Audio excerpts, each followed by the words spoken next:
Thank you, Presiding Officer. This is an important debate for many of my constituents. In rural areas, there are not very many permanent full-time jobs. Those created by the Forestry Commission are often the backbone of fragile rural communities, and they make them sustainable. This is not taking into account the boost that forestry activity gives in temporary work at felling time, or even the Commission's work to encourage public access and the boost that that gives tourism. The Minister has said again and again that the Forestry Commission employees need not fear for their jobs. They can either transfer to the lease company or remain within the Forestry Commission. In many of the areas I represent, that was never an option. There will be no local forestry jobs with the Commission if the cutting rights are leased. Forestry Commission staff who have attended information workshops were told that the position for all staff was just as stark. If they refuse to transfer to the new company, they will be deemed to have resigned.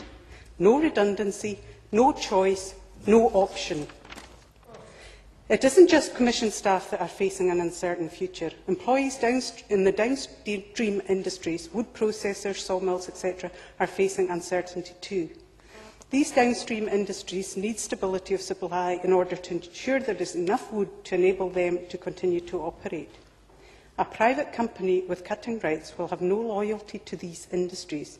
It could be argued that they will be dependent on them to sell their timber, but things can change, sometimes in a very short time frame.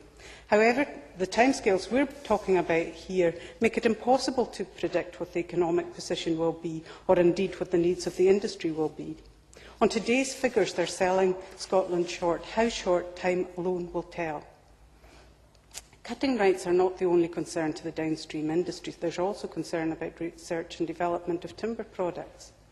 Often processors do not have the resources to fund this kind of research themselves, and anything that affects the budget and scope of the Commission will affect research.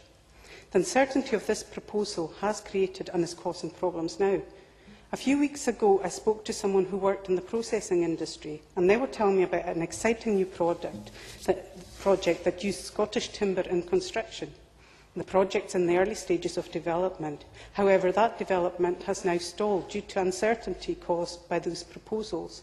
How many other stalled projects are there? At a time when the Government should be providing stability and security where possible, they are causing needless concern and insecurity, costing us jobs at a time when they should be protecting them. UK Forest Products Association said in their response to the consultation that these policies could irreparably damage the forest product sector. This is a real concern. Look at examples of other countries who have gone down this route and regretted it. Sweden, for example, has lost over 20 sawmills after selling substantial parts of their forestry. Our rural economy is fragile. Many of these areas never experienced the economic boosts that came to our more urban areas. Jobs are interdependent. The loss of one job can undermine a teaching job or even the local school. This then has a knock-on effect to the local shop and the post office. Many of the jobs that will be lost in these proposals are in our remote and rural areas. The Forestry Commission provides public access, and that encourages tourism within forests, meaning that there are further job implications that I really do not have time to go into today. Tourism is important in our remote rural areas, and private investors do not have a social responsibility to protect these jobs. We are in the middle of a severe economic downturn. Is this the time to be telling people their jobs are at risk? Is this the time to create uncertainty within our wood processing and sawmill industry? This is a time for government to provide leadership and stability. I would ask the Minister to do that by withdrawing these proposals and invest in our forestry to provide security. I support the motion in Sarah Boyack's name.